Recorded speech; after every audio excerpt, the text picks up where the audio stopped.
Kuya, ilang taon na po kayong naninirahan dito sa Italy? As of now, almost 25 years na ako'y nandito sa Italy. Ibig sabihin, bata pa lang po kayo, nandito na kayo? 18 years old, nandito ako by petition ng mga magulang. Inabot pa. Petition po kayo? Dito na po kayo nakakita ng mapapangasawa nyo? Dito na po ako nakapag-asawa at nagkaroon po ako ng 3 anak. Dito na rin. Dito sila lahat pinanganak? Ang isa kong anak ay citizen na siya ng Italian. Yung panganay mo? Yung panganay na siya ay 21 years old na. Ibig sabihin sa 25 years nyo po dito, nagustuhan nyo dito sa Italy or wala lang kayong choice? Mas maganda dito kaysa sa atin. Mas maganda dito. Mas trip mo dito sa Italy. Bakit? Unang-una yung salary dito, compare sa Pilipinas, kagaya natin naman na hindi tapos, ay mas masipag ka lang dito at hindi ka namimili ng trabaho, ay kikita ka ng maganda.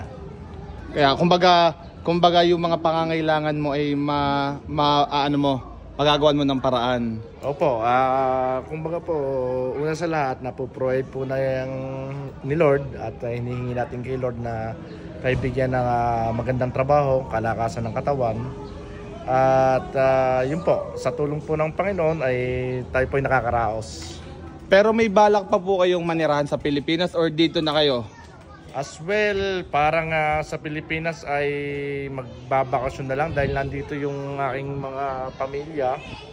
At hindi natin masabi in the future kung talagang mag-pension life ka na.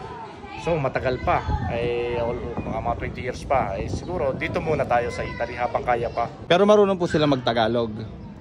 As well, yung panganay ay magaling mag-Tagalog. Yung padalwa ay nasa 40% na magaling mag-Tagalog at yung bunso naman ay hindi pa.